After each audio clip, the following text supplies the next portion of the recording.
New Thought Media Network. We are a global broadcast network of positive music, media, and entertainment, inspiring humanity's evolution along the journey of enlightenment and creating a world of love, peace, empowerment, and prosperity for all. New Thought Media Network. Positively.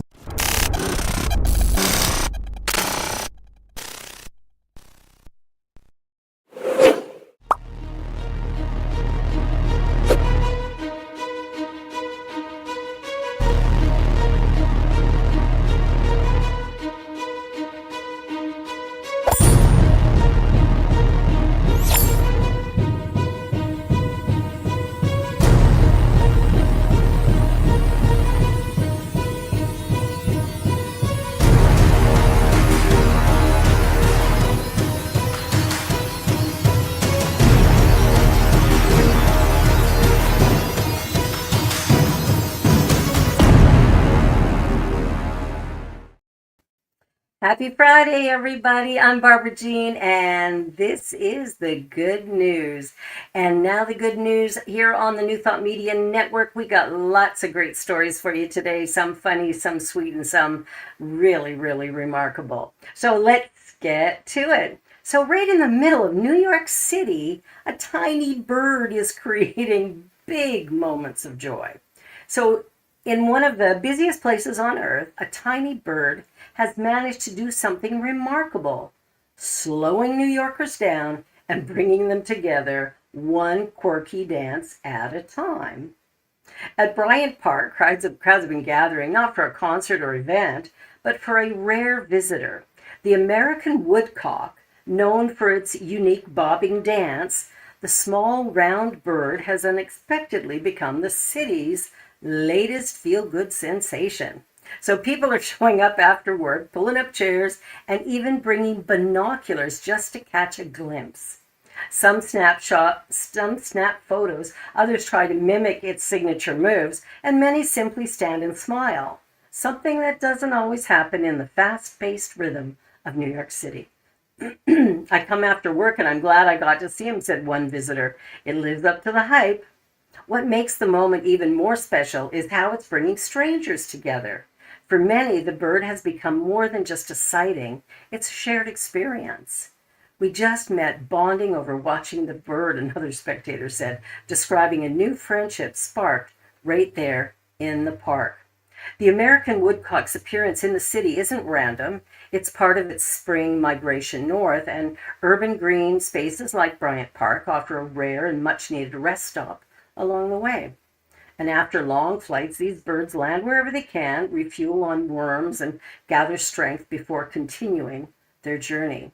They're tired by the time they get over here, one bird watcher explained. So if they make it to a green space, they're very lucky. They hang out for a little while, eat some worms for a few days, fuel up, and off they go. For now, this little traveler has found an audience and can't get enough. The park has even embraced the excitement, offering merchandise featuring the feathery celebrity as its popularity continues to grow. More than anything, though, the woodcock has given the city a simple but meaningful gift, a reason to pause. I'll tell you, that in and of itself is a great reason. All right, moving right along. Well, here's a little beta that really didn't like living in the pet shop jar. Man, oh man. So a woman who spent 15 years raising beautiful betta fish shared a heartwarming story about her latest family member. Stevie, who she found as a dull and depressed white color in a pet shop cup of water. Taking him home and nursing him back to health, he rewarded her by flushing an incredible electric blue. Adriana recently ceased her Instagram activity. She had been posting for many years about the care and activity of raising half a dozen betta fish on a channel called The Betta Boys. But before announcing the end of her channel's activity, she shared one more viral video, the life story of Stevie, whose white coloration and frail fins indicated how poorly he was living inside what Adriana described as a cup. There is some kind of myth that a fish is the easiest pet to get a child. I actually got my first beta when I was 11, and I always felt some guilt for that because he didn't thrive, she says in the video narration.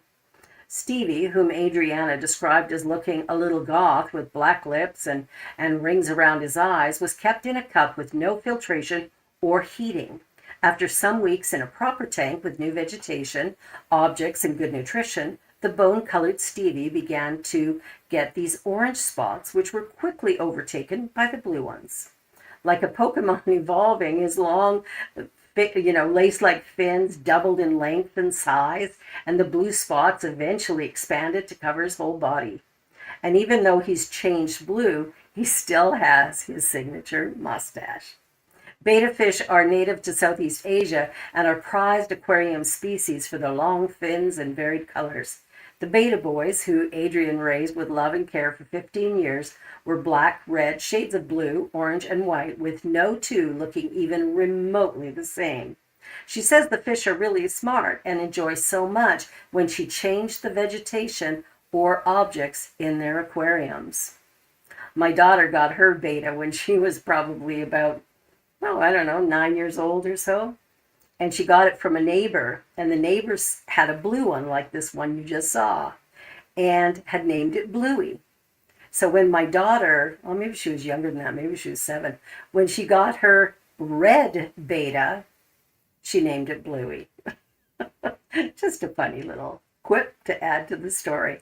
All right, we're going to take a moment for just a quick little commercial break, and then we'll be right back with more good news. Don't go away.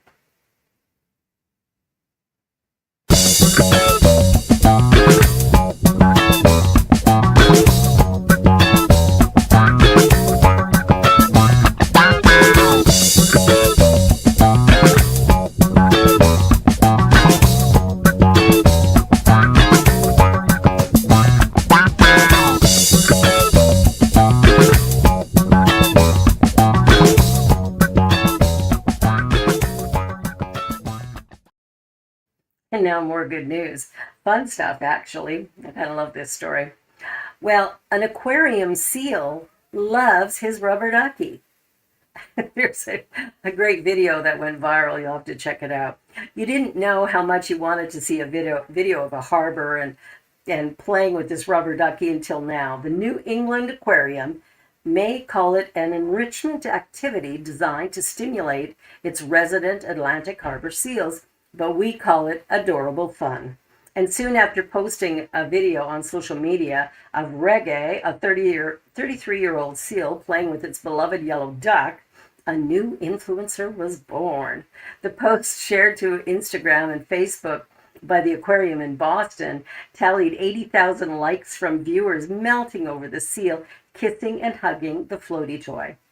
Rebecca Miller, the aquarium's manager overseeing the Atlantic harbor seals and California sea lions, told the Associated Press that the toy serves purpose. It's a great way to challenge our animals and really allow them to use those problem-solving skills that they have. The facility is home to 5 seals, all of which were born in captivity, and all of which are curious by nature. So placing unusual items around their habitat, which is built to resemble a rocky New England coast, helps keep them engaged and mentally stimulated. How sweet is that, eh? What a picture. I love that picture. Okay. Well, glass is going into the landfills left, right, and center. And guess what? This lovely woman found a way to recycle it, keep it out of the landfills. So car break-ins in the Bay Area are down, but not out. And from each one of these ugly surprises, local artisan Sydney Jones creates a surprising amount of beauty. Using a kitchen-top kiln, she takes advantage of safety glass crystalline structure to quickly turn the broken pieces into floral-themed earrings of jade green. It not only helps divert long-lived glass from piling up in landfills, but diverts a little bit of the anger over the break-in too. I was actually overwhelmed by the community response to the reuse of glass. I never would have thought it would be, reclaimed glass that people would get excited about. She recycles glass in several ways through her small shop in Oakland called Odd Commodities. Missed the opportunity to call it oddity commodities there, Sydney. But the most popular is their Street Revival collection, a simple selection of 4 patterns of molten safety glass from car windows. I was actually overwhelmed by the community response to the reuse of glass. I never would have thought it would be reclaimed glass that people would get excited about. She typically collects the glass herself with a broom and dustpan. Neighbors or fans of hers reach out when there's been a break-in somewhere in the neighborhood, and she quickly arrives to sweep it up. The most common glass recycling in the U.S. involves extreme heat and is therefore more likely to be carbon intensive and expensive, prohibitively so. It's not uncommon for trash collection companies to simply resort to landfills rather than investing in the expensive recycling method. Jones customers are pleased they can reduce this impact even in a small way. Well, way to go, Sydney. That is truly brilliant. And man, she created some beautiful things, candles and jewelry. It's beautiful, absolutely beautiful. People are so creative. All right, here's a bowler who just got top score. Wow. So an autistic bowler achieves dream with the first perfect 300 game and joins the BPA as a pro. On March 25th, an autistic bowler who recently entered the Professional Bowlers Association achieved something he's been dreaming about for years, his first ever 300 game. For most casual bowlers, a sanctioned perfect game is rare, but Matt cites it represents so much more than just 12 strikes. It was the result of years of dedication, focus, and determination, and although there have been challenges along the way, he never gave up on his goal. It's something I've dreamed about my entire life. To finally achieve it feels almost surreal. I'm so grateful, and I hope I can inspire other athletes on the spectrum. Since playing his first game at age 6, he's loved the sound of the pins crashing into each other. But it was the sense of calmness and the sense of belonging he felt that changed his life. Bowling was something that clicked right away. The energetic child with ADHD growing up in Wooddale, Illinois, had so much fun that he kept asking his mom to take him back to the lanes. He bowled competitively in the junior league and then later in high school. When I graduated from high school, college was not really on my mind. I thought I would get a job and keep bowling in leagues. But his coach suggested Matt try out for a college team, and he got a scholarship to Judson University in Elgin, Illinois, not far from his home. That's when everything changed. He has competed in leagues and tournaments for 15 years, but both locally and across the country in Las Vegas, Reno, and Baton Rouge. One of the highlights was playing in the Pro Bowlers Association LBC National Championships and Open Championships. Competing at that level makes me feel like my hard work is paying off, and it is so cool to sometimes be bowling against the pros. For his mother, Christine cites, watching him throw that final strike in his perfect game at Wooddale Bowl was overwhelming. It wasn't just about the score, it was about seeing his hard work, resilience, and love for the sport come together in one unforgettable moment. Way to go, Matt. That is quite the achievement. You know, if you can dream it, you can create it. Okay, here's a little girl who's a very talented little artist. This 8-year-old Sweet Monsters drawing chosen as winning design to decorate a train. Now, from the Netherlands, hosted by the National Train Operator, NS, the NS Drawing Competition invites children all over the country to submit drawings to be used as an exterior design for one of their operators' trains. So 8-year-old Philaine from Zutphen near somewhere won the competition's 2025 edition, which experienced a record number of entries. Over 1,200 children took place. From jungle trains full of animals to flying locomotives and fantasy creatures that move along the track, all drawings combined humor, fantasy, and adventure. Feline's concept was the Sweet Monster train, which she got to see firsthand at the competition's conclusion. Feline worked with a professional illustrator, Jet Platt, to cover the train cars in friendly monsters deliberately designed to be impossible to scare anyone as they crawl and slither along the exterior. Her entry was presented as an ingenious design that would allow the operator to print the design out at scale on large decal stickers, no paint needed. Then Feline arrived with her family to cut the ribbon at the opening of the intercity train next to competition judge Dan Schut. With the drawing competition, wants to inspire children in a playful way for train travel. Children often experience a train journey as an adventure, much more than we sometimes realize as adults. By focusing on their imagination and really bringing one dream train to life, we show how special travel can be through a child's eyes. Oh, that's so fun. I love it. Beautiful, beautiful, beautiful.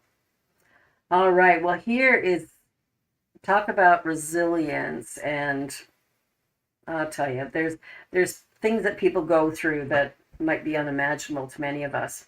At 3 feet tall, he was rejected and bullied. Now he's living his dream as a doctor. In a world where obstacles often feel final, one young man's journey proves they can be the very thing that shapes a purpose. At just 25 years old, Ganesh Bereya has become a powerful symbol of perseverance. Born in a village in India, Ganesh grew up in a humble farming family alongside 7 sisters and a younger brother. Life was never easy, but from an early age, his father made one decision that would change everything. When Ganesh was still in primary school, a circus offered the family 500,000 rupees to take him. It was a life-changing amount of money for a struggling household, but his father refused. Instead, he chose something far more valuable. He chose his son's future. That choice set Ganesh on a path filled with challenges that would test his resolve at every turn. After years of hard work, he cleared India's highly competitive medical entrance exam in 2018. For many, that would have been the finish line. For Ganesh, it was only the beginning of another uphill battle. The Medical Council of India denied him admission to an MBBS program, arguing that his physical condition would prevent him from performing the duties of a doctor. It was a crushing moment. It's very disappointing, Ganesh shared. I could not see a way out. I was thinking that my dream of becoming a doctor would remain incomplete.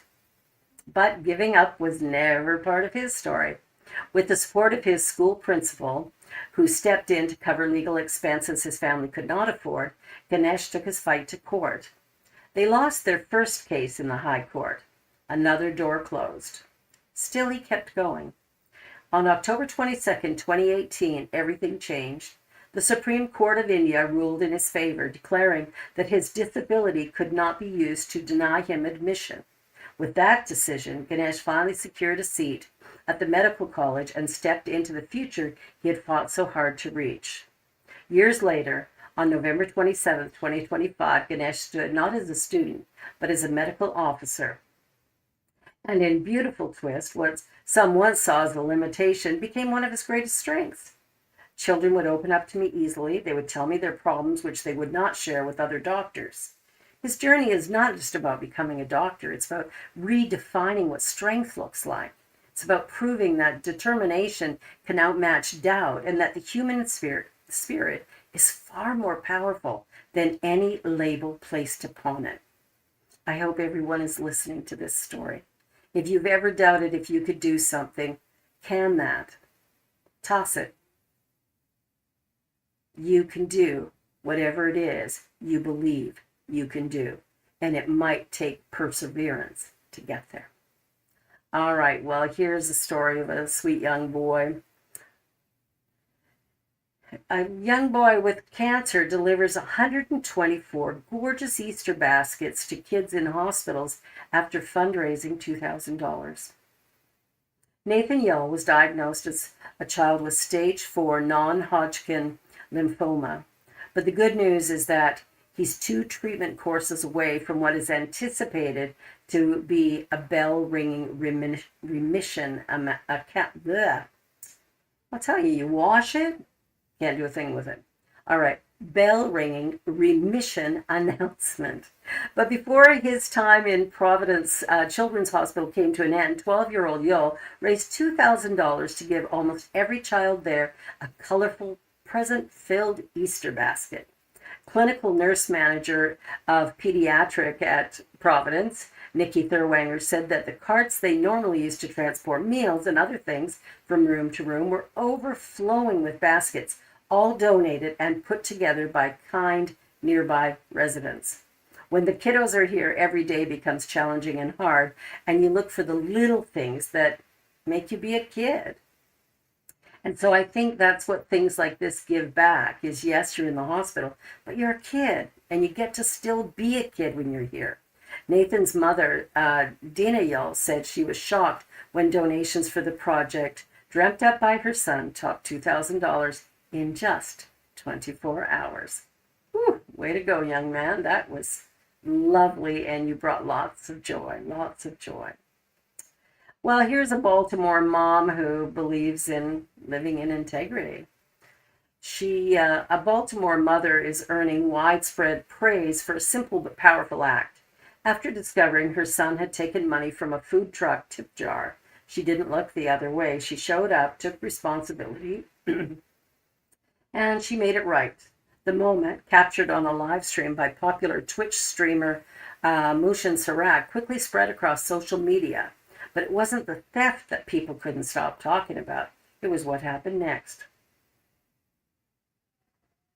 Pastor Tanya Gray walked up to the hot dog truck where Sarak, also known as Musa, was working. Calm but firm, she introduced herself as the mother of the man seen in an earlier stream taking money from the tip jar while Sarak wasn't looking. When I first saw it, I read, "That is not how he was raised. That's not what we do. You don't steal from anybody." She asked a straightforward question. How much was taken? Sarak told her it was about $30. Without hesitation, Gray reached into her purse and returned the money, placing it back where it belonged. "My son wasn't raised like that," she said. "My son drinks, and when he drinks, he does stupid stuff." Then came the moment that struck a chord with so many people watching. "I want to pay you back because you don't deserve to be stolen from." For Gray, it was about more than just replacing the money. It was about standing up for what is right and recognizing the dignity of someone working hard to serve others. "My son had no right to go in and take anything. He deserved to be made whole. He's in a corner. He's doing a service. He's helping a community. He has the right to what he has worked hard for and to be whole." Her response has since resonated far beyond that street corner in Baltimore, offering a reminder that accountability still matters and that doing the right thing is always worth it. Not sometimes, always. Yes. All right.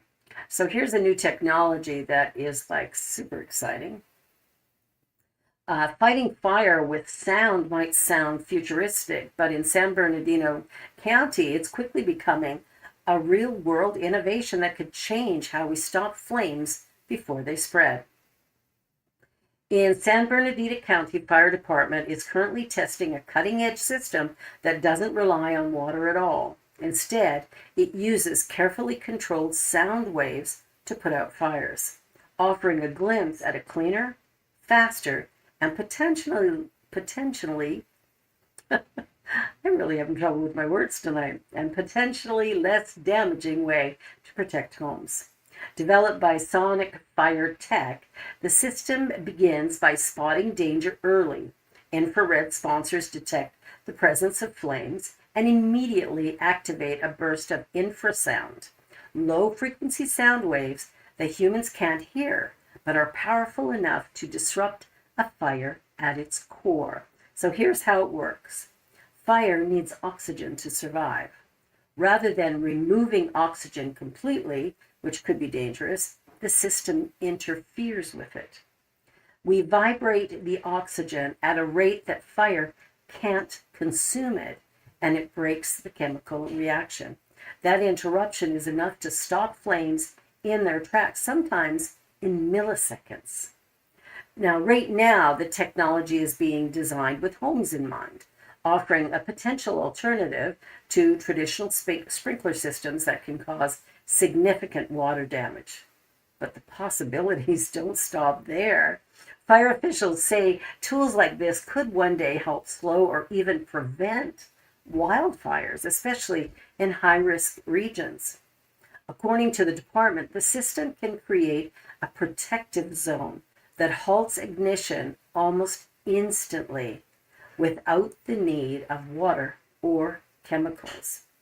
This technology works with just sound. So another key advantage is the sound waves used are completely inaudible.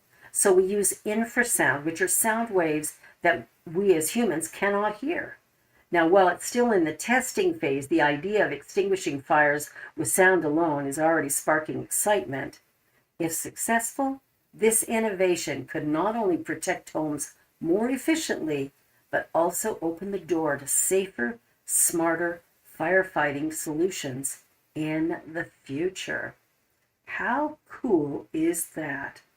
Disrupting the vibration of oxygen to put out a fire.